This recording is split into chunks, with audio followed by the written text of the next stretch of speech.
Hello, everyone. I'm Jim Garrison.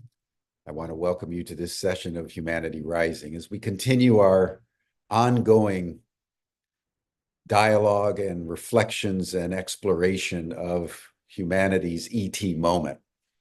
And today, we're going to be delving into the very famous and classic case of alien abduction experienced by Betty and Barney Hill back in the early 1960s.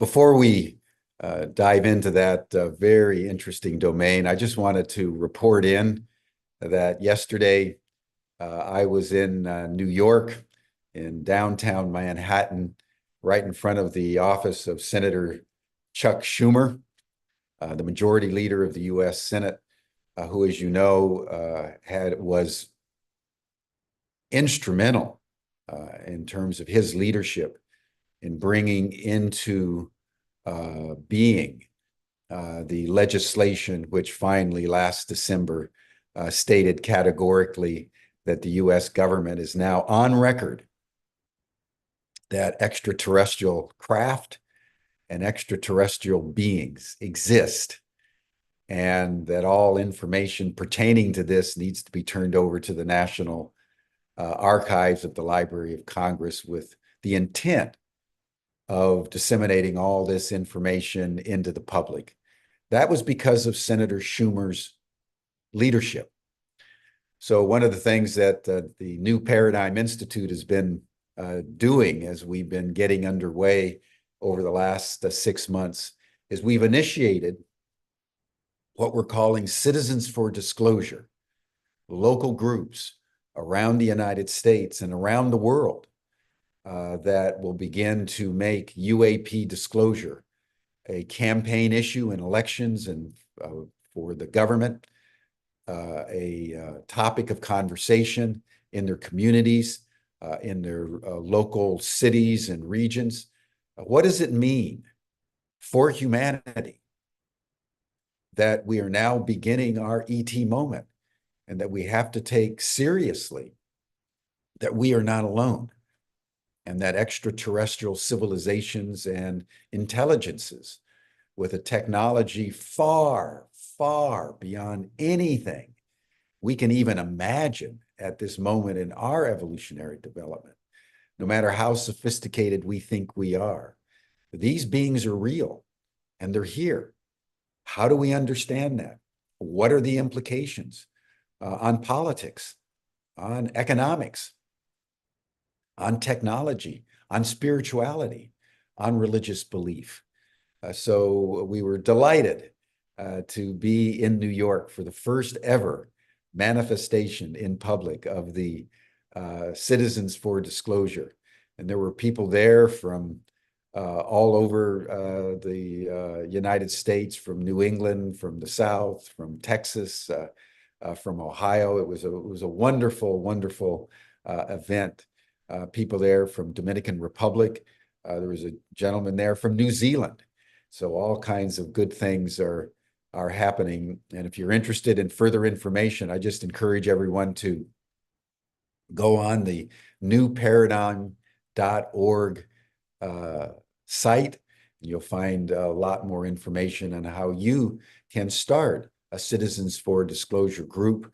We're also, as you know, launching in partnership with Ubiquity University training programs so people can learn what the facts are about the history and the technology and the law about UAP, and also how to understand who these beings are and how we as ordinary people can communicate with them.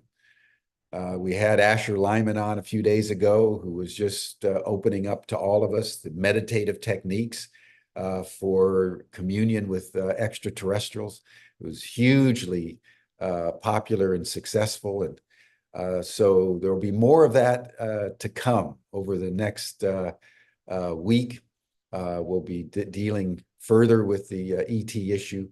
And over the next months, we'll continue to deepen our dialogue on this very momentous event, this milestone event in human history, which is historic.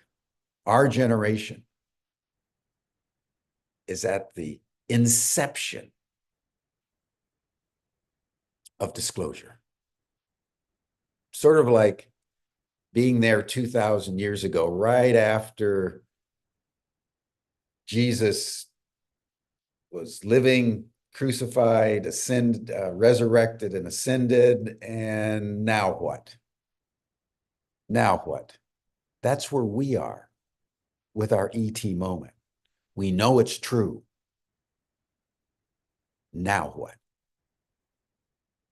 So welcome to Humanity Rising, and it's now my great pleasure and privilege to introduce someone who's become a friend, Bob Reese, who's convened a number of programs and sessions in a very, very diversified way. He is the former professor of Mormon studies at the Graduate Theological Union in the San Francisco Bay Area. He's helped launch various Mormon studies programs in Claremont University and other places. And he has a particular interest in this domain. So he's convened this program today, and he'll introduce our speaker, who will make a presentation, and then we will all join together for dialogue for the balance of the time on this extraordinary experience of Betty and Barney Hill back in 1961. So Bob, welcome to Humanity Rising, and I turn the program over to you with great thanks for all you've done. Thank you, Jim. Such a pleasure to be here with the Humanity Rising community and to be participating in this. I find it fascinating and great fun to continue learning. And today, my good friend Matt Bowman, I have long had an association with Claremont University. I was a visiting lecturer there a number of years ago and helped establish the Howard Hunter Chair of Mormon Latter-day Saint Studies at GTU, and it has grown into just a marvelous center for significant research and teaching and exploration, not only of the Latter-day Saint tradition, but of its interrelationship with other faiths. And in fact, Claremont has a distinguished Center for the Study of Religion and Philosophy, and is one of those great universities that just continues to grow in its diversity and in its richness. And Matt is doing a splendid job of being a professor of history and humanities there. And I think that this particular time, one of the things that interests me about Claremont is the wide range and integration of subjects and of the students who are able to go across a wide range of subjects. So I'm going to introduce Matt, who is really a marvelous professor and teacher.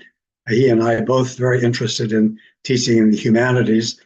And one of the things that happens in the humanities is the question of what's believable and what is seeing believing, is believing seeing.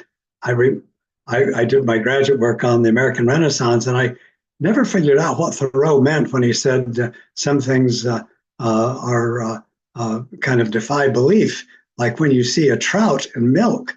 And I never understood that until I read later that what people did was dilute the milk with water, so you could tell whether it was pure milk or diluted by whether or not a trout could live in it. Anyway, this question of abductions, the question of people from someplace else visiting, is one that has fascinated the American imagination, and we have had a greater number of such experiences here.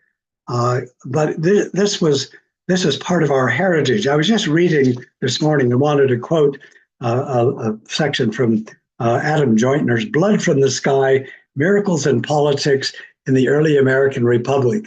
And he is quoting from a journal or history of John Pulsifer, who describes this over the Mississippi. A great steamboat rolled across the sky above, and this is above Ohio, It was a large, fine, and beautiful ship painted in the finest style. The 1838 passenger manifest was full of the departed, including old Elder Beeman, who had died a few months before, standing in the bow of the boat, swinging his hat and singing a well-known hymn. Field hands quit work to watch the celestial craft as it rattled across the sky. It was a puffing steamboat intermingled with the sound of many wagons. It passed right over the city and went out of sight, then on to the west, but not without incident. Part of it broke off and turned black and went north and soon was out of sight, while the boat, all in perfect shape, went to the west, more beautiful and pure than before. Did it happen? People saw it. What did it mean? So, Matt, I'm going to turn this over to you and just sit back and learn from you today. So it's yours.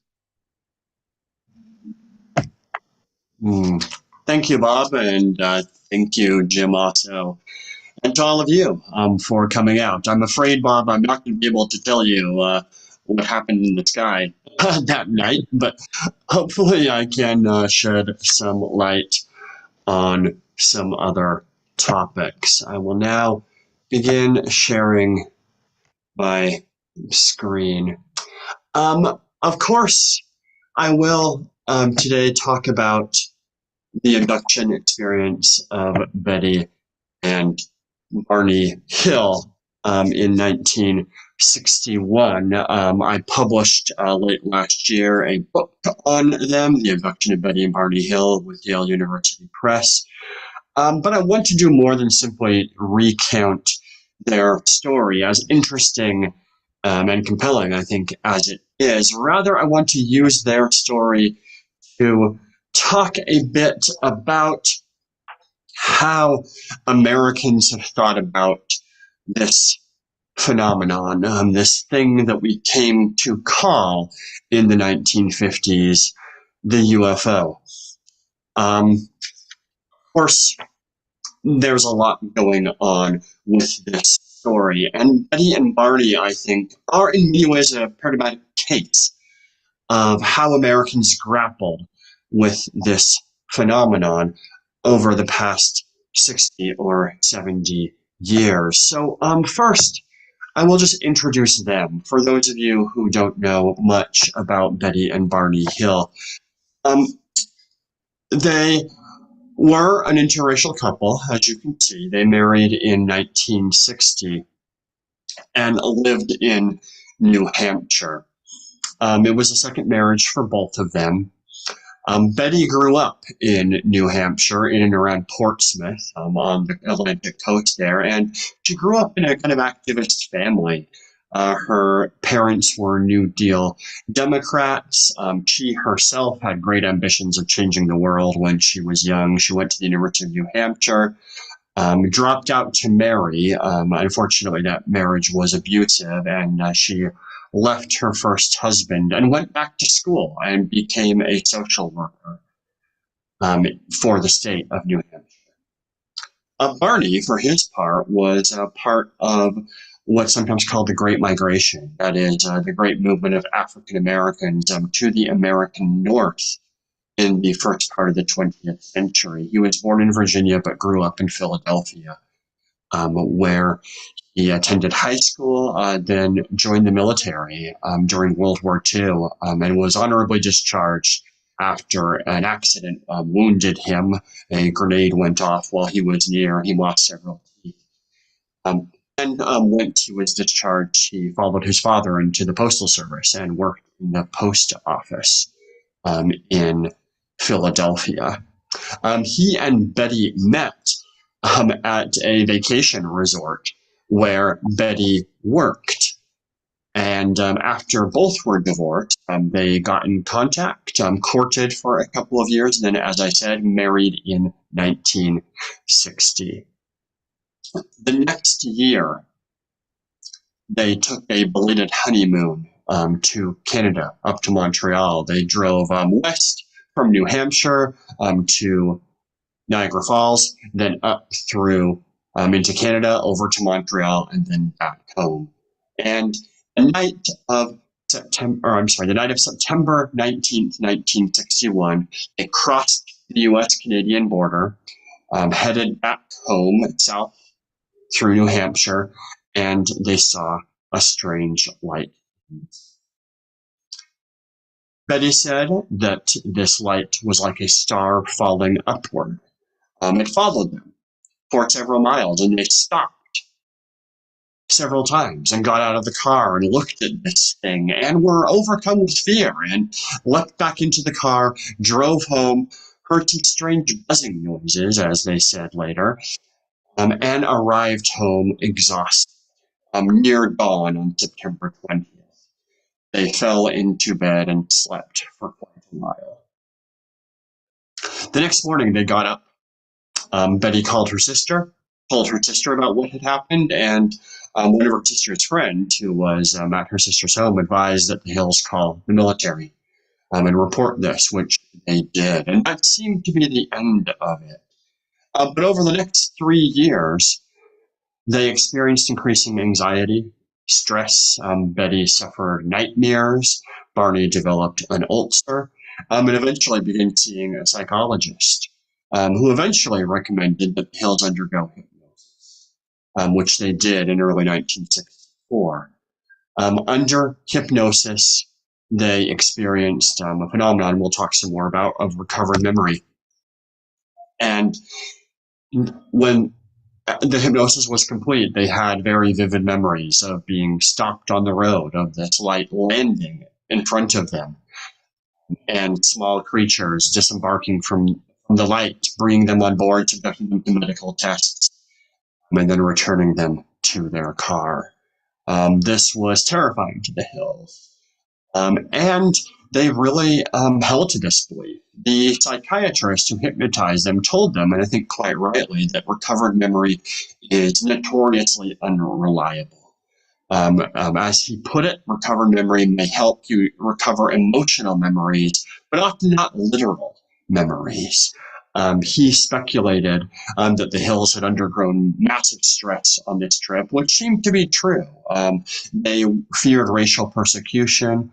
Barney was on his guard the entire trip, and the psychiatrist speculated that these memories of abduction were a kind of transfigured property of that stress and anxiety. But the Hills did not believe him. They believed that they had indeed been abducted. And 3 years later, they got in contact with a group of people who were interested in UFOs and were connecting it to other psychic and paranormal phenomena. And these people persuaded the Hills that Betty was what they called a transducer, someone capable of getting in psychic contact with whatever these creatures might be. And they embarked on a series of experiments to try to initiate this sort of contact. And now you see, I think, over these 3 different phases of the Hill story, a broader narrative of how Americans generally have thought about what these things might be, what craft might be. And I want to go through the Hill story again in a bit more detail here, but also connect their story to broader developments and phenomena in American culture. So let's we might start with a first question, which is, why was it that the Hills thought it was simply obvious, that it was second nature to them to call the U.S. Air Force to report this sighting? It seemed intuitive to them that they should do so, and they felt, as good citizens, as people who really were at that point supportive of the Johnson administration, of the government, they should do this. But of course, that idea has with it a history and a story that has persisted, I think, since the late 1940s to the present day. The first assumption, of course, that went into that idea of calling the Air Force and reporting this was that this light that they saw was the Air Force's concern in the first place. And that's, I think, interesting. That's an assumption that we also, many of us, might share. And that goes back, I think, to 1947, and of course, the famous Kenneth Arnold sighting, which was the first event in what we might call the modern history of the UFO. Kenneth Arnold was a businessman, an amateur pilot, living near Seattle, who took his private plane out for a spin one day in the early summer of 1947. And when he landed, he told the people at the airport there that he had seen a series of objects, what he called flying discs, that moved, as he described them, like a stone might move on the water when you skip a rock. This story was picked up, and reporters called the thing flying saucers. Now, inherent in that, of course, was the sense that they were technology of some sort. They were flying objects, flying craft, much like the plane that Arnold himself was flying, and not, for instance, supernatural creatures, interdimensional experiences, angels, demons, anything like that, right? The minds of Americans went to technology, and of course they should have, because this was the great age of technology in American culture. The United States itself, of course, was making leaps and bounds in flying craft, moving from planes to jet engines and so on and so forth. And this, of course, was also the Cold War. So as sightings begin to proliferate over the late 1940s and early 1950s, more and more people saw strange things in the sky. And more people assumed that what they were seeing were flying saucers, were craft. And of course, because it was the Cold War, the American government began to worry. Perhaps these things were flying craft. Now, the initial assumption was not that they were extraterrestrial, not that they were from some other planet or from some other dimension, rather that they were perhaps Russian. They were technology developed here on Earth. And so the Air Force began investigations fairly quickly. These investigations were kick-started in 1952 when there were a series of sightings around the U.S. Capitol building. And of course, worried the federal government immensely. And a series of small American investigations were launched into Project Blue Book, which many of you may have heard of. This was a large-scale effort to investigate UFOs. And, of course, Blue Book bore with it a whole trend that had begun during the Second World War. That is, that the federal government was involved with science and scientific research. In 1940, the U.S. government spent about $97 million on scientific research, most of that in grants given to universities and some done through the military. By 1953, the U.S. government spent $2.1 billion on research. And of course, the great turning point here was the war itself, and particularly the Manhattan Project. The sense was that science was a matter of national security, that federal sponsorship of science had allowed the American government to defeat the Nazi regime. And now the American government was facing down the Soviet Union, and such research was essential. You'd see then the emergence of what is today sometimes called the military-industrial complex, what might be better called the military-industrial academic conference, a nexus of military contractors, of universities around the country, and the government itself, all interconnected through research and scholarship. This was then, in many ways, the institution drawn behind Project Blue Book and the investigation into UFOs. Now, over the 1950s and 1960s, the investigators, both within the U.S. military and those contractors hired by the U.S. military, largely came to believe that these things were not, in fact. I'm being told that my audio is not great. Hold on one moment.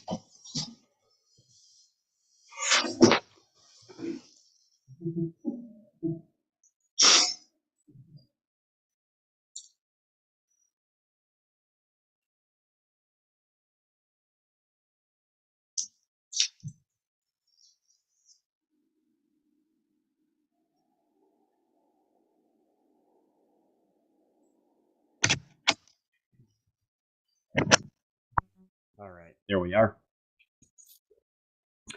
These various investigations, both launched by the U.S. military itself, but also, in many cases, by contractors, by businesses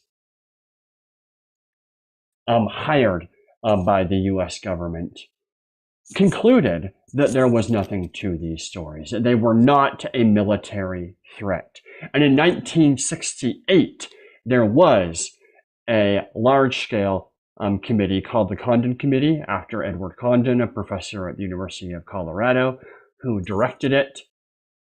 And the Condon Committee made what some people might call a cursory investigation of this program and determined that UFO investigation was, in fact, pseudoscience. Now, what is science? What is pseudoscience? Largely, and I'm following here scholars like Michael Gordon, who have written that science and pseudoscience are largely political labels.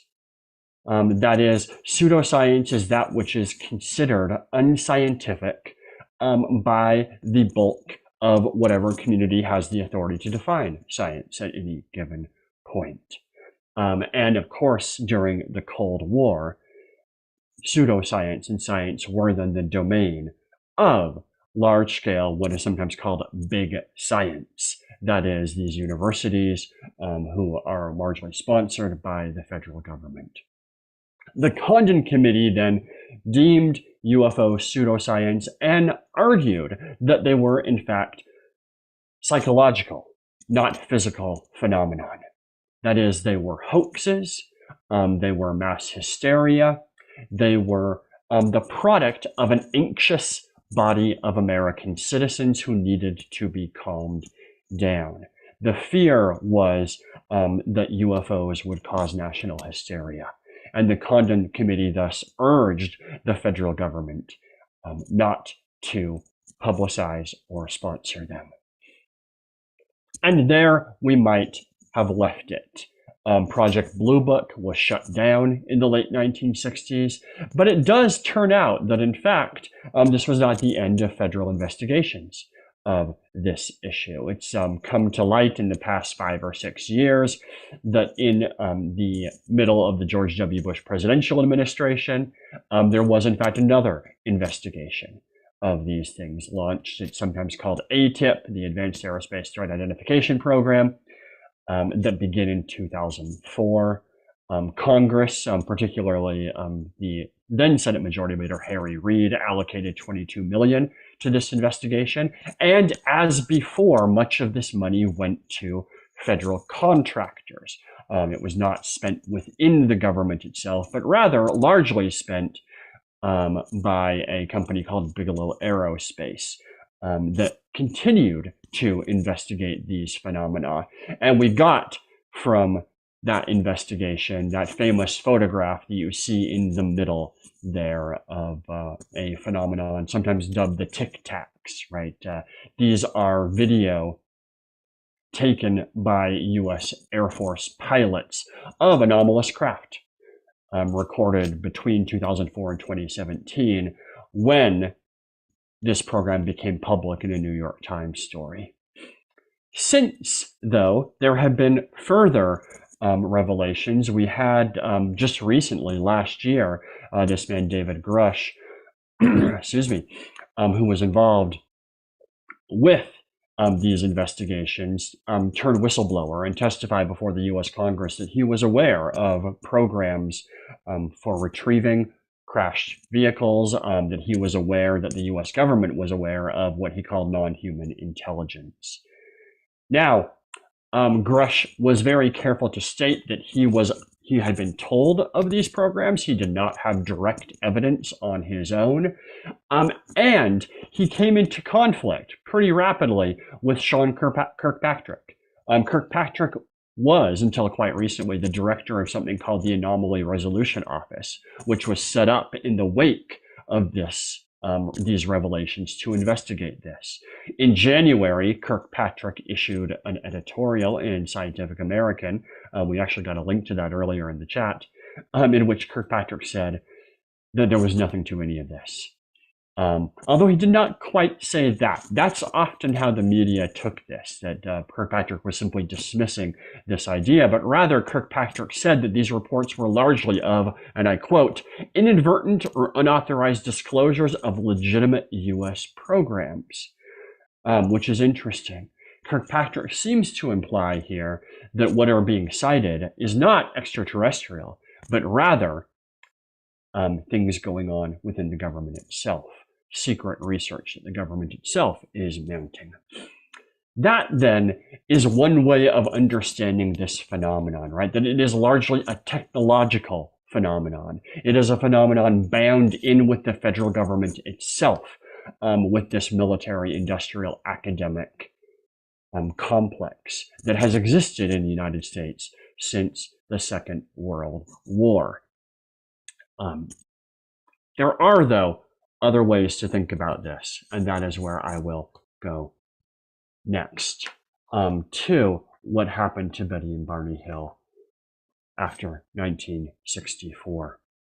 As I mentioned, Betty and Barney Hill, 3 years after this strange sight, went to a psychiatrist for hypnosis.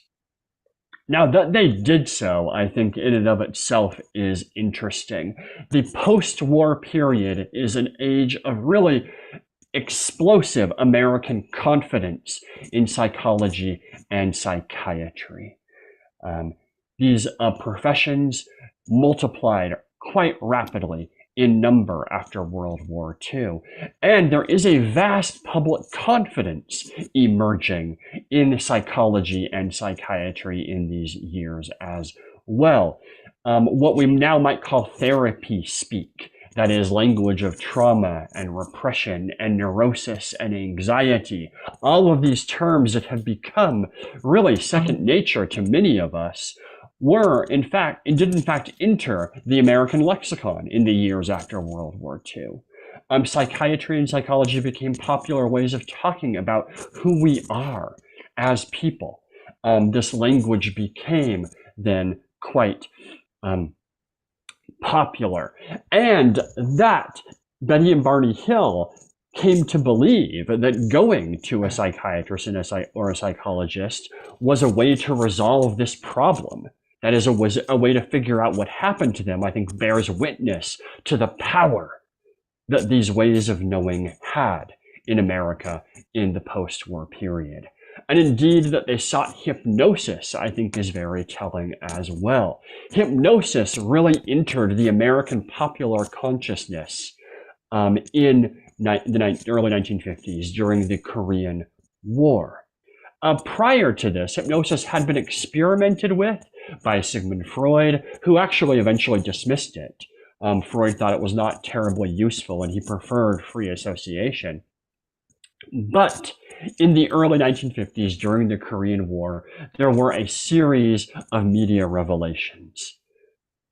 During that war, Chinese radio began broadcasting voices that claimed to be American prisoners of war.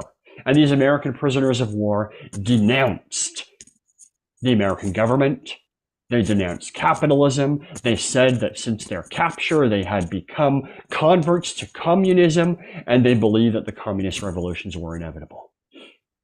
This terrified Americans because many people, especially a reporter named Edward Hunter, began saying that these POWs had been hypnotized. They had been brainwashed. Their minds had been turned. And the idea of the immense power of hypnosis then became widely believed in. Now, when those prisoners of war returned after the war was over, they really vehemently denied this. They said that they were making those statements because they were being threatened with violence by the North Korean government, and not that they had been hypnotized or brainwashed or anything like that. But the idea had already caught on. And of course, we still speak of, quote, brainwashing as though it were a real phenomenon, which most actually professional scholars do not believe that it is. But right, all of this testifies to the idea that hypnosis is immensely powerful. That it can alter our minds, or that it can recover our memories. So when Betty and Barney Hill went to Benjamin Simon, their hypnotist, who was actually a quite prominent figure in American psychiatry in the early 1960s, he was widely known as an expert on hypnosis. He had spoken to many audience on it. He held an MD and a PhD. He had helped develop military treatments for post-traumatic stress disorder after World War II. He was very respected. He told them that he did not think that they should trust whatever recovered memories they might have. He told them, as I said earlier, that recovered memory was often more representative of emotional truth than of literal truth. But Betty and Barney Hill found the memories they recovered under his care incredibly compelling. They believed very deeply that they were real, that they did illustrate real things that had happened to them. And under this recovered memory, Betty and Barney both recalled being removed from their car by these small creatures who disembarked from this craft that stopped on the road in front of them. They remembered being taken aboard this ship. Barney Hill recalled that his eyes were closed for most of this experience, but that he was touched, guided. These creatures carried him along a corridor and put him on a table. He recalled being prodded and poked. At one point, he recalled the eerie sensation of a single finger pressed at the base of his spine. He recalled the creatures spoke. They made sounds that he described as mum, mum, mum, mum, mum, no language that he could understand. And then he was returned to the car. Betty Hill recalled a much more elaborate story. In fact, she recalled speaking to one of these creatures. She said it spoke English, although she's a little fuzzy on this in the recovered memory transcripts, which do exist and are at the University of New Hampshire Special Collections. Sometimes she describes this creature speaking as a person would, making sounds with its mouth. Sometimes she recalls the creature speaking through telepathy. She said it spoke English. It described to her what was going to happen. She was also given medical tests. At one point, a needle was inserted into her navel, which was very painful. And she screamed and said the creature waved its hand in front of her eyes and made the pain go away. Then she had a conversation with this creature. She asked where they were from. It showed her a map, but Betty could not identify where Earth was on the map, so the map meant nothing to her. She asked if she could take a souvenir as proof of what had happened.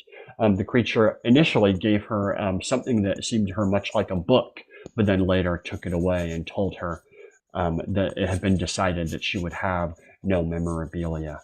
And then she also was taken back to her car.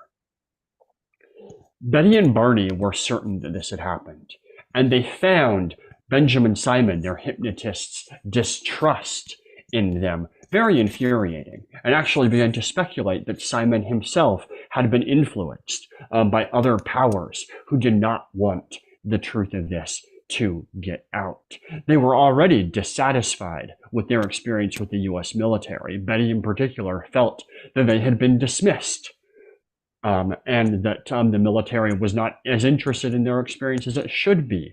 And this began for Betty and Barney this long journey away from the earlier trust that they had in the state, in institutional authority in the United States, and towards distrust, belief in conspiracy.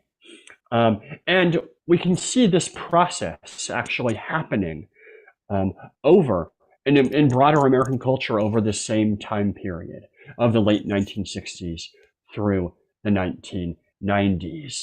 I will mention briefly a couple of prominent cases. For instance, the case of poor Paul Benowitz.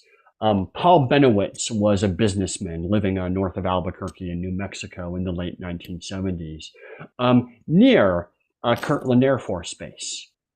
And in the late 1970s, he began to take photographs and video of strange lights that he saw above this Air Force Base.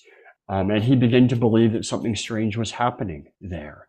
He connected with other stories of things that were going on in northern New Mexico in this period, particularly strange cattle mutilations. And eventually, he was approached by a couple of people, a UFO researcher named William Moore particularly. And Benowitz was given information that led him to believe that there was in fact a large-scale secret underground military base near Kirtland in which aliens were collaborating with the federal government. Eventually, out of this story came a whole range of theories that extraterrestrials had signed a treaty with Dwight Eisenhower 30 years before, that the US military was collaborating with extraterrestrials in this place called Dulce Base. By the late 1980s, however, William Moore confessed that he, in collaboration with a government intelligence official named Richard Doty, had been feeding Paul Benowitz disinformation. That they had been telling Benowitz all sorts of stories that were not true.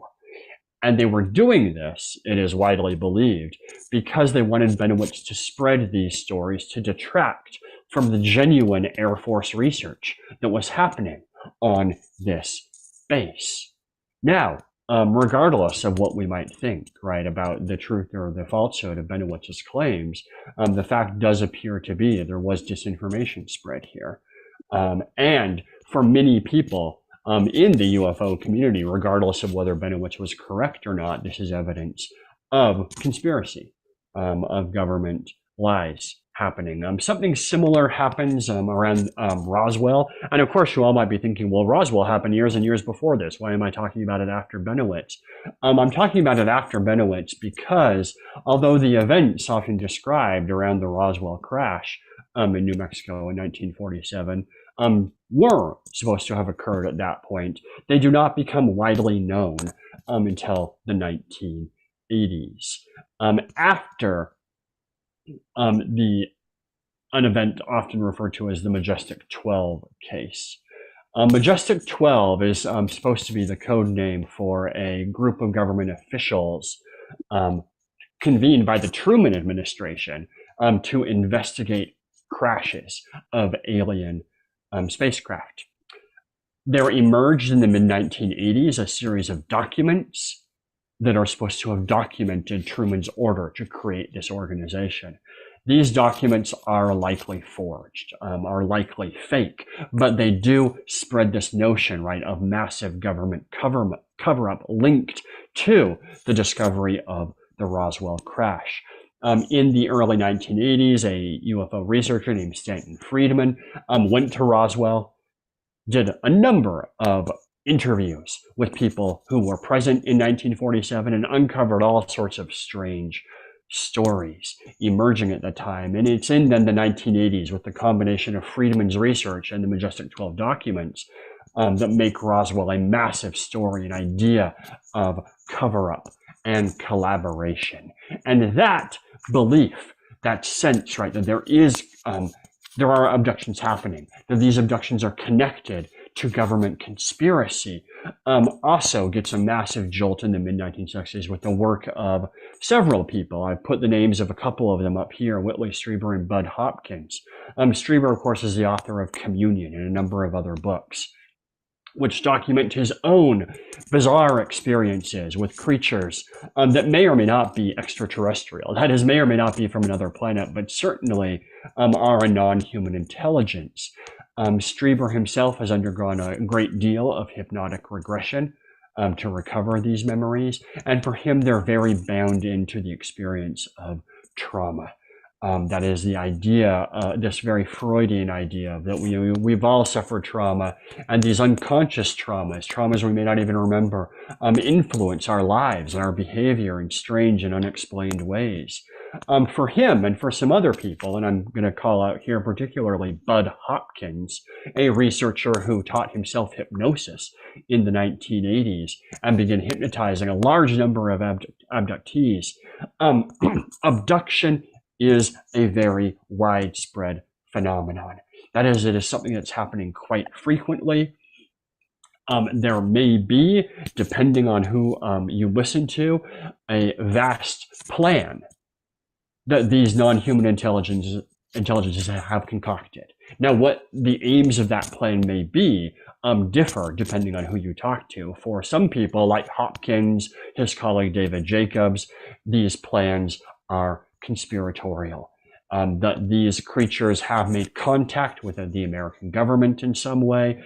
They are here to colonize our planet, to eventually subvert, control the human race. And for these people, then, this phenomenon is terrifying, which is how Betty and Barney Hill were beginning to feel in the late 1960s as they encountered denial after denial after they were rejected over and over again by people like Benjamin Simon and the US Air Force. But gradually, I think, by the late 1960s, the Hills' perspective began to change somewhat. And especially so when they made contact with a man you may all be aware of, named Jacques Vallée. This is an alternative way of thinking about this phenomenon, about what is going on here. And in many ways, we need to start with the Theosophy movement in the late 19th century. This is a movement led by a Russian immigrant named Helena Blavatsky, but of course she's surrounded by a number of other people like Annie Besant, Henry Still Olcott. And the Theosophical movement is in its own way a kind of ecumenical movement. That is an attempt to recover what they called perennialism, the idea that behind vast number of religious traditions, there are deep, profound truths about human nature that have to do with ascension. The idea of a coming transformed human consciousness in which we as individuals, but also we as a human species, can attain higher levels of reason and rationality and enlightenment. These ideas emerge from Theosophy, or at least are kind of ported into American culture via the Theosophical movement. But like many other things, they are given a kind of transformation in the age of UFOs. And we might refer to a number of people here, but I'll just talk about George Adamski here in particular, because he's one of the most famous of them.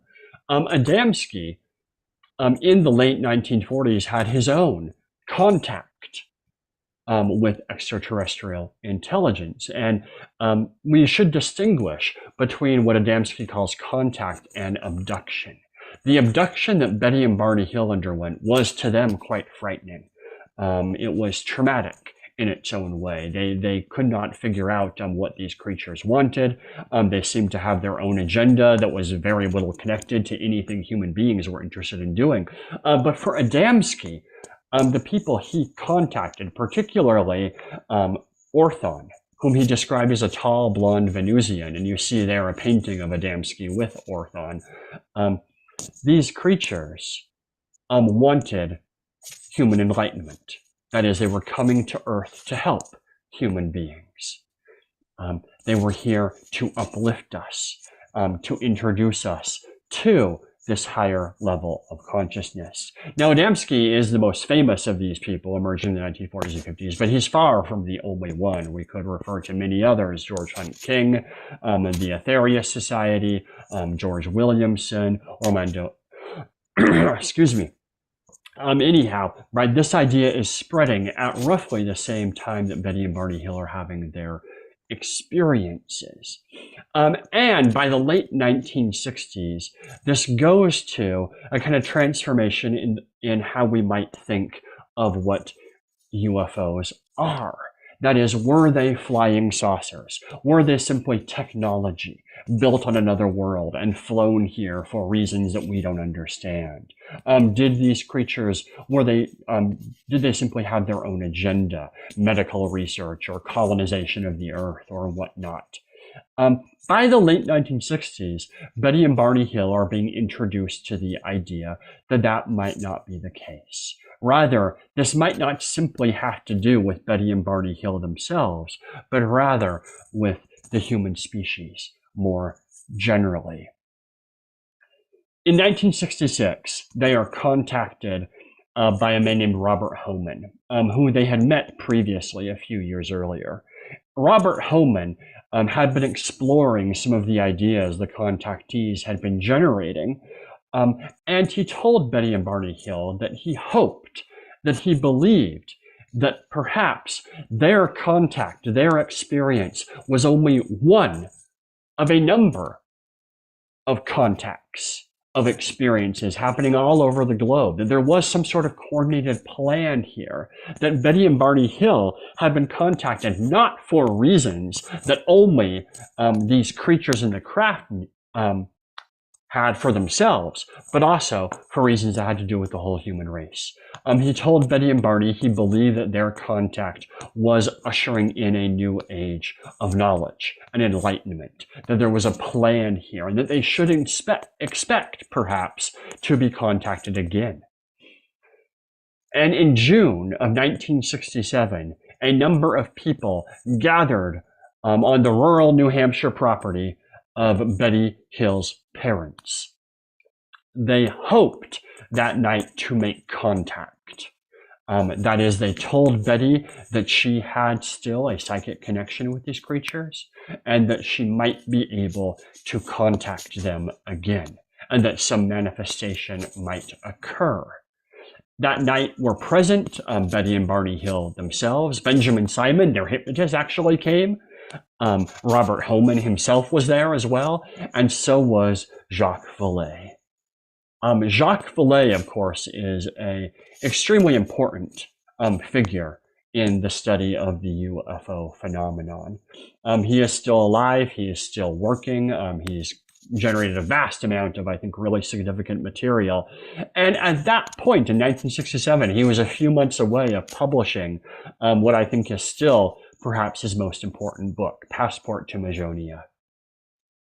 In this book, Vallée argues that these strange lights in the sky that people had been reporting went back for generations.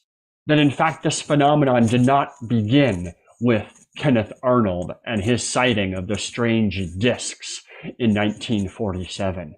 And Vallée also pointed out that perhaps the assumption that everyone had been making for the previous 20 years in the United States, that these things were spacecraft, they were built machines in the same way that Americans were at that time building spacecraft in an attempt to fly to the moon, that this assumption was perhaps false.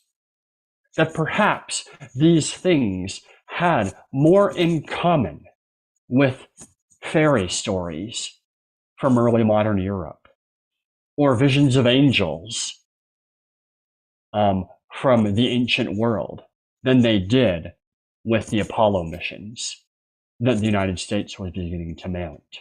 That in fact, we should perhaps think of this phenomenon in ways more analogous to what we might call today, right, the spiritual world, as opposed to the physical world. So Vallée was there that night when Betty Hill attempted to contact a flying saucer.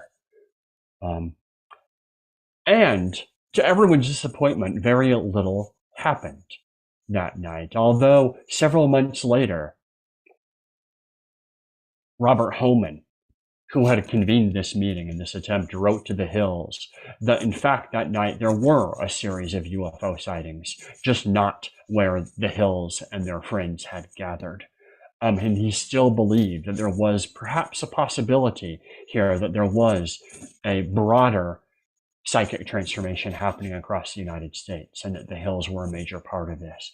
The Hills really believed this, and over the next decade or so, Betty Hill in particular grew more and more involved in what we might call the New Age movement. That is, ideas of channeling, past lives, reincarnation, and she experimented with all of these things and came to believe that her encounter was not simply some strange one-off, that it had some deeper meaning, both for herself and for the human species generally. And I'll mention finally a couple more movements. John Mack is a Harvard psychologist, or was a Harvard psychologist, who became interested in this and came to believe, much as the Hills themselves did, that far from the kind of malign, frightening, terrible conspiracy that some people believed, right, that aliens were trying to colonize Earth, trying to wipe out the human species, that in fact this phenomenon was linked to a higher transformation in human consciousness, that it had far more to do with a vast array of spiritual and supernatural phenomena than simply being spacecraft flown here from another planet. This idea, though, is still not, I think, widely understood in American society. Most people, when they encounter this sort of idea, it's through scandalous events like the Heaven's Gate tragedy of a few decades ago, where an entire group of people, a UFO religion, we might call them, died by suicide, believing that that would enable them to transcend the human existence and join with these intelligences wherever they might be. Most people still, when they hear UFO, still think of machines, craft flown here, what we might call the extraterrestrial hypothesis, as opposed to this, I think, more rich and more interesting interdimensional hypothesis that Villay and others pioneered, and that Betty and Barney Hill themselves came to believe in. So with that, I will thank you for your time and for your attention. We certainly can have a conversation. I apologize for my earlier mic issues, but I'm pleased. I hope you can all hear me much better now. So thank you all. Thank you, Matt.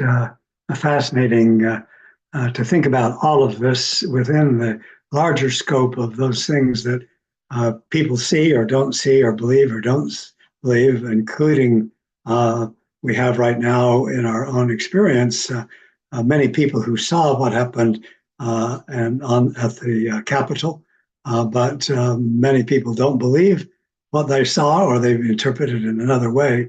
Anyway, Jim, you're here to join in and ask Matt some questions or talk about some of the things that you're interested in relating to what he was talking about. Yes, well, I wanted to just underscore the importance, Matt, of the Betty and Barney Hill abduction case, because as you indicated, it was seminal. And when the information really began to break into the public consciousness, 20 years after it happened, it really wasn't taken seriously at first. But when it broke through in the 1980s, it really radically transformed UFO research and, I would say, conversation, because up to that point, as you know, the focus was on hardware. What do these aircraft look like? What do these beings kind of look like? Where's the evidence? And then all of a sudden, people began to realize that these beings were abducting people. And that was a revolutionary, shocking development. And then, as you pointed out, and this is what I'd like to go a little bit deeper in, initially it was thought that these were isolated phenomena and possibly could be, self-induced or a result of some kind of mental instability. But with the John Mack experience, where as the head of psychiatry at Harvard Medical School, he determined that virtually all the people reporting abductions were of sound mind. and had no previous experience in any kind of mental instability or delusions of any kind, the matter began to take on extra gravity, I would say. And so I just wanted to appreciate your exposition on this, and to ask you to, in your own mind, having studied this, how extensive do you believe this is at a global level?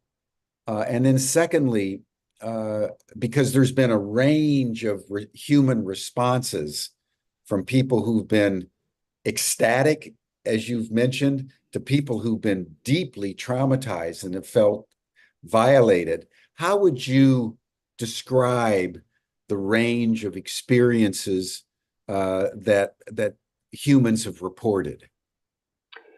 Yeah, that's a really good and expansive question, right? And I think so much of it has to do, well, in part with what Betty and Barney Hill underwent, which is this strange thing happened to them. And they then spent so much of their lives trying to figure out what labels they could give it.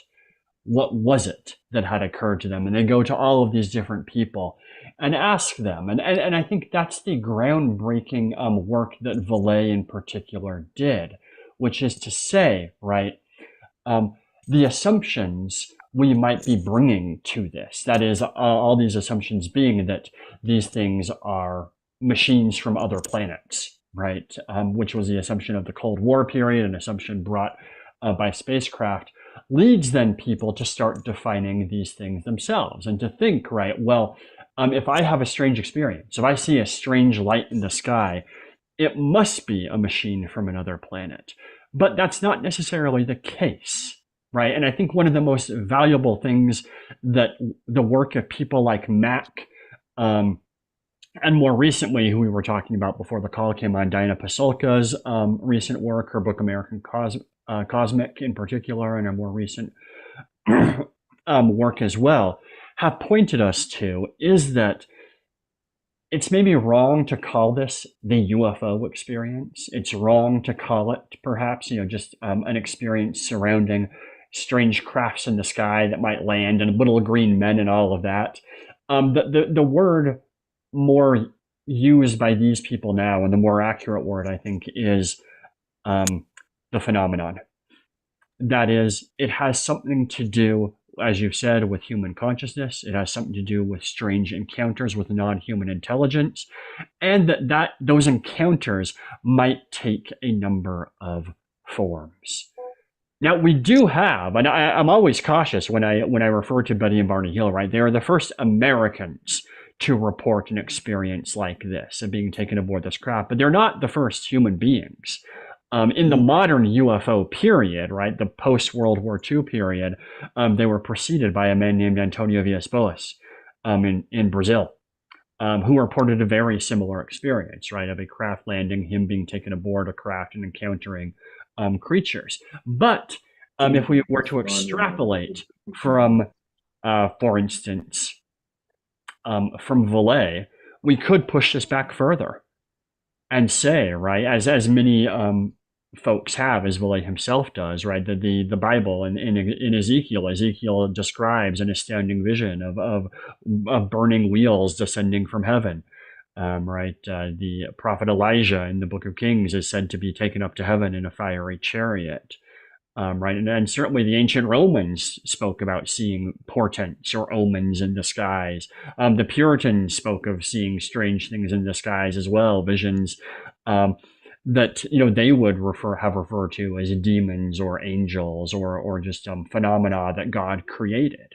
Right, and for us to kind of make the division, right, to say, well, some things are technological and other things are spiritual, and it's a mark, I think, of the kind of scientistic worldview that many contemporary Americans have, the idea that science is the most valid way of looking at the world, and science then leads to kind of naive empiricism, that if these things are real, they must be mechanical in some sort, Right. or in some way, right? Yeah.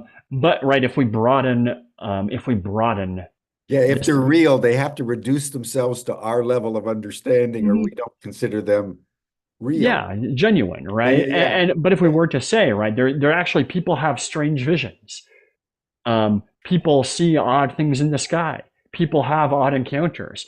And whether or not these things are mechanical or not, perhaps they might be all of a piece, that is all representative of the same phenomena.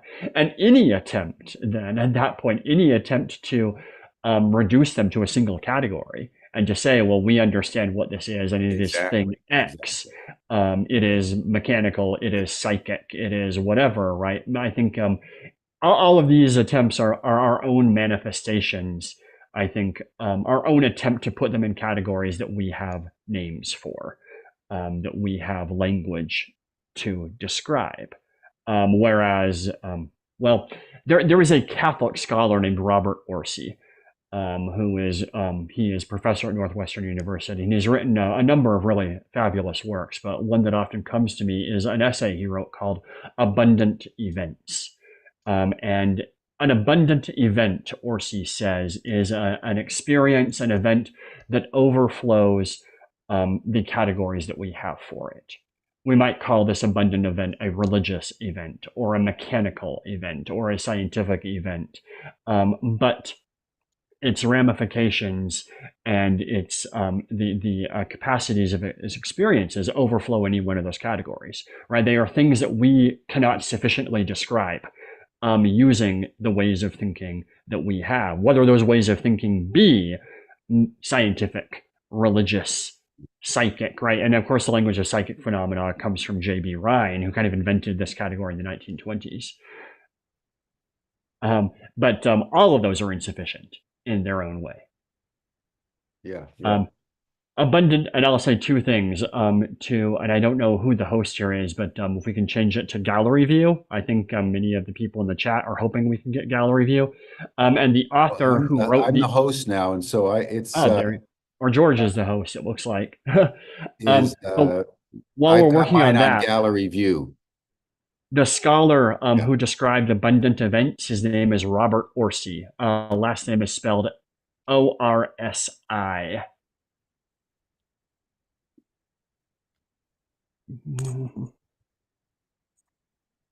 Jim, you're still hosting here? Yeah. So, Matt, let me just do one follow-up question, and then Bob, you can ask a question.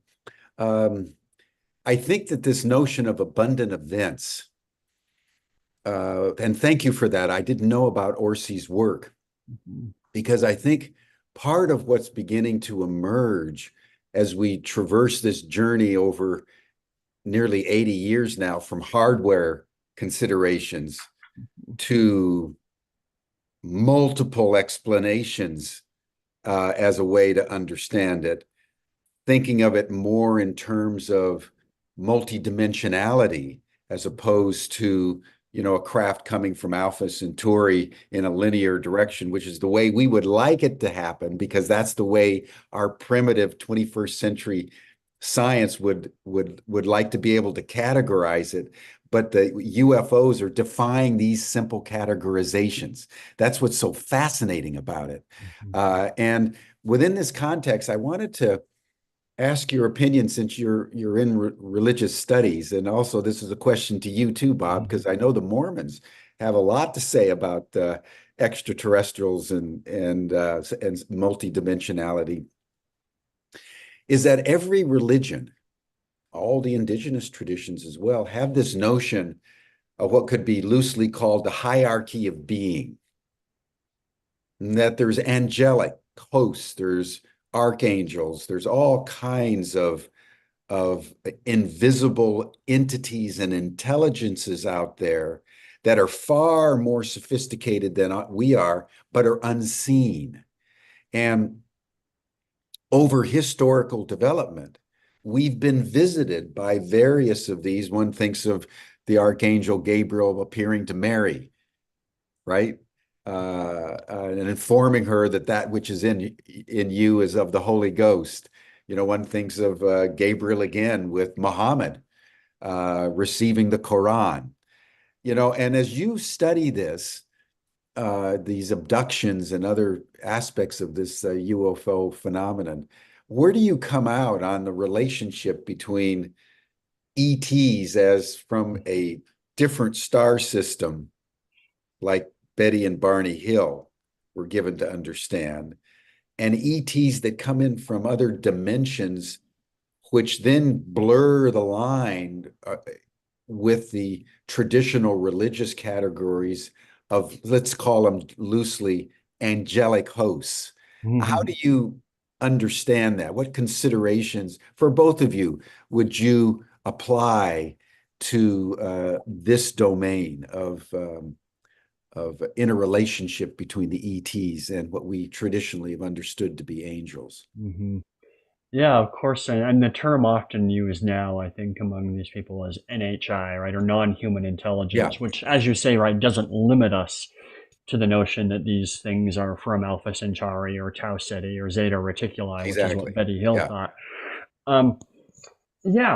So a couple of things there. One is, as I've said, right, I think advocates for the ET hypothesis, the idea, right, that these things are just, like us, they're a civilization from another planet that flew here, are dwindling. In part because of points that I think several scientists made long ago, and I'm thinking of like people like Sagan, of course, but also Donald Menzel, that if these things function according to the laws of technology as we understand them, then travel between planets is vastly improbable.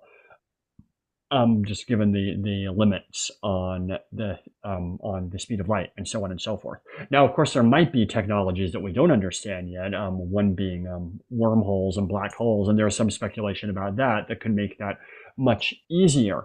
However, I think, and what Vallée has pointed out, is that the behavior of many of these encounters, the ways in which these things act, doesn't always lend itself to technology.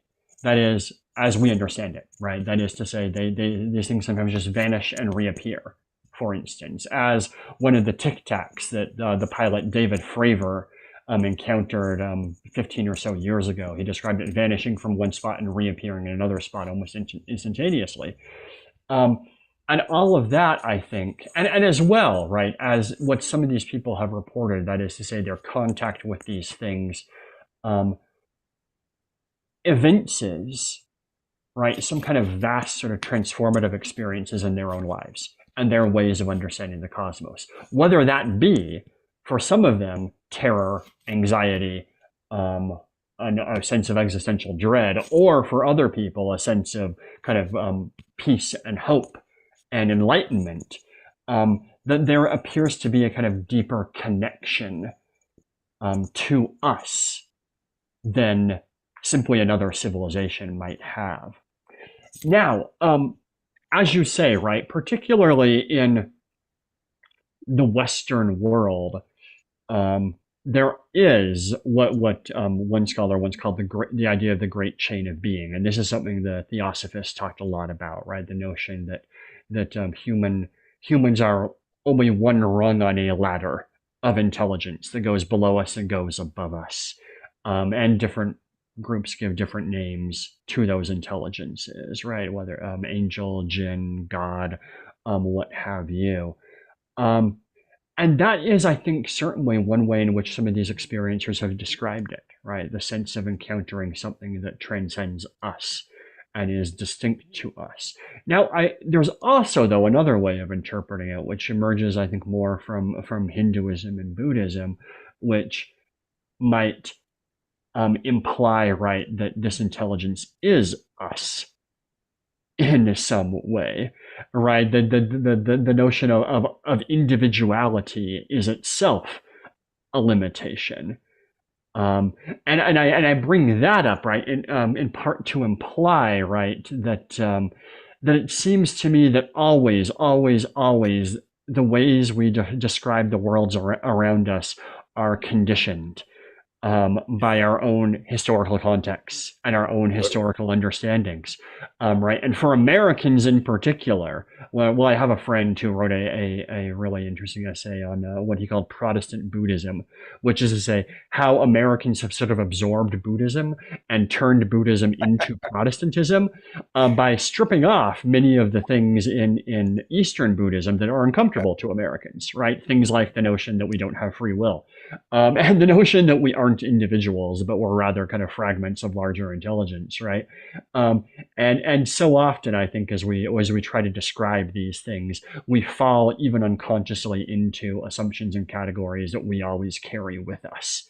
But I think the wonderful thing about this, right, and certainly, it may have come across in my presentation, that I'm personally more sympathetic to Valet here, right? To the notion that there is this ongoing strange phenomenon that we don't really understand, and that we, in many ways, will never understand.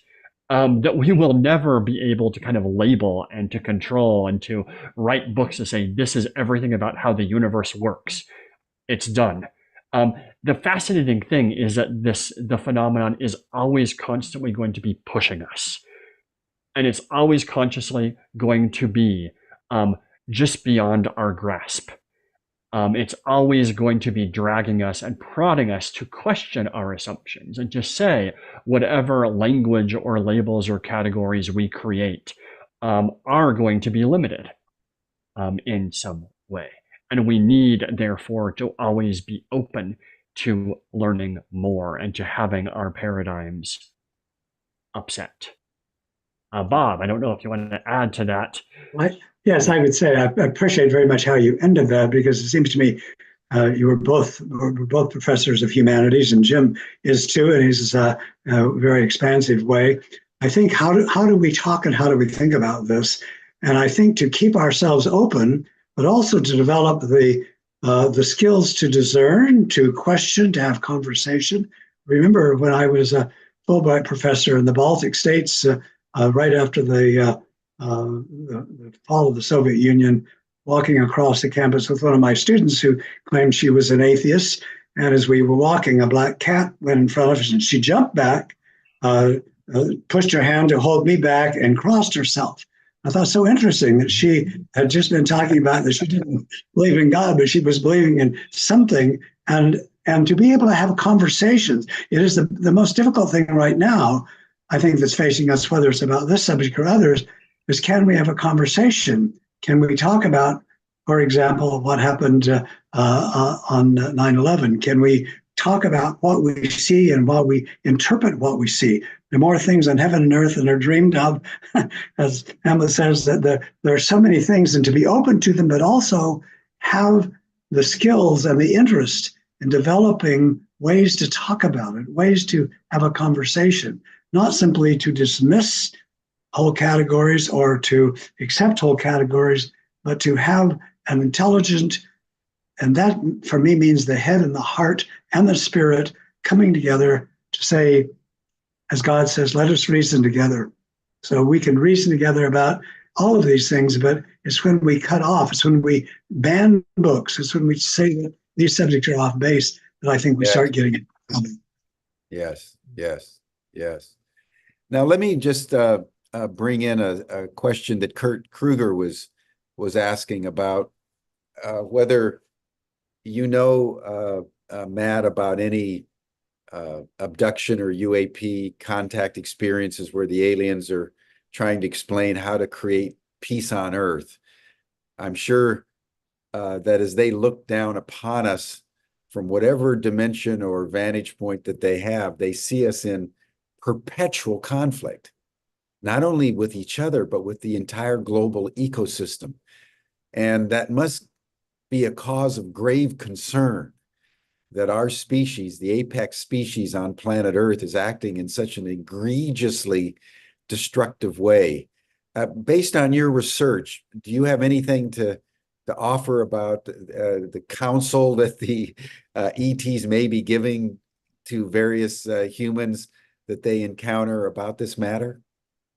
Yeah, that is something that you'll often get from the people more on the John Mack side of this, right? There are those writers like Bud Hopkins or David Jacobs, who have sometimes been called with John Mack the trinity of extraterrestrial encounter and abduction research. David Jacobs and Bud Hopkins tend to be more on the pessimistic side. That is to say, the ET doesn't really care about us. They want to colonize our Earth. They want to destroy us. And their message is then one of kind of fear and paranoia and conspiracy. But John Mack's book, Abduction, which is a classic in the field, takes a very, very different approach to this. Mack argues that the people he interviews and the people he studies actually depict encounters with non-human intelligence as being something that's uplifting and transforming, and particularly with reference to these sorts of social issues, right? It's a bit of a cliche. You see it in a lot of 50s and 60s sci-fi movies, right? The Day the Earth Stood Still, for instance, right? That these creatures land on Earth and say, don't bomb each other, please stop using nuclear weapons, that sort of thing. But that does emerge, that kind of pop cultural cliche does emerge from the experiences of people like George Adamski, who in his number of books, right, he writes about Orthon. He writes about how Orthon encourages people to transcend to a higher consciousness, to abandon conflict, and to eventually, Orthon tells Adamski, to join into a broader peaceful network of the intergalactic community, right? And you'll see that in Mack's book too. Now, Mack is less certain than George Adamski was that these creatures were from another planet. Adamski said they're from Venus. And that's it, right? They're from Venus, and Venus is inhabited, and so on and so forth. More recent people have abandoned that. Mack who's writing in the 1990s, Mack seems much more interested in thinking about these things as interdimensional rather than extraterrestrial, right? That this is kind of a higher consciousness that exists, maybe orthogonal to our reality, but intersecting our reality, and thus is perhaps, if you choose to look at it this way, perhaps is looking to help human beings ascend to a intergalactic community of species across the universe, or is maybe emerging from our own consciousness, right? And is helping us kind of understand what is happening in human consciousness and the ways in which human consciousness is connected to other human beings, but also to other forms of intelligence around the universe. Well, thank you. Thank you very much for that. Any final comment that you'd like to make, Bob, on these matters? I know the Mormons have a very layered, if not intricate, notion of the chain of being, and the Mormon religion was founded by an angelic being delivering tablets. This is so you folks know a lot about this. This is a broad subject. Maybe we ought to do a session. Yeah, let's do that. Let's do that on that. That would be fascinating, because it is a quite incredible the Latter-day Saint concept of the cosmos. So let's do that sometime. And I don't know, are we in the chat system? We have people who are able to ask questions. We'll be drawing this to a close. It's probably a good time to do that. But let's do that. We would love to do it. And Matt and Bob will join the after chat, everyone. So you'll see the link to the after chat in the chat box, and then you also receive the link in your Zoom reminder for today. So Matt, thank you so much. Betty and Barney Hill, boy, that's one of the classic UFO stories, and thank you for illuminating it and drawing out some of the larger implications. I hope we can stay in touch and have you back down the trail, because this question of the UFOs and religion and spirituality is a vast one, because ultimately, as we enter our ET moment, it's a question of consciousness more than hardware. Because once the hardware is done and borne witness to, then you've got to you have to refract it through the human psyche, and that's where it gets very, very interesting. So thank you so much for initiating this conversation, and Bob for bringing Matt in. So that'll do it for us for today, everyone. I just want Matt to stay for the after chat. Make sure. Yeah. Okay. Excuse me. And then on Monday, everyone, we're going to have Donald Schmidt, who's the world's leading researcher on Roswell, which is the most famous UFO incident in history, at least in modern history, in early July 1947. And so we're going to be hearing from Donald Schmidt on Roswell on Monday. And then we're going to have a whole week on disclosure-related issues. So thank you. That'll bring us to a close for today. Thank you, Bob. Thank you, Matt. Enjoy your weekend, everyone. See you on Monday.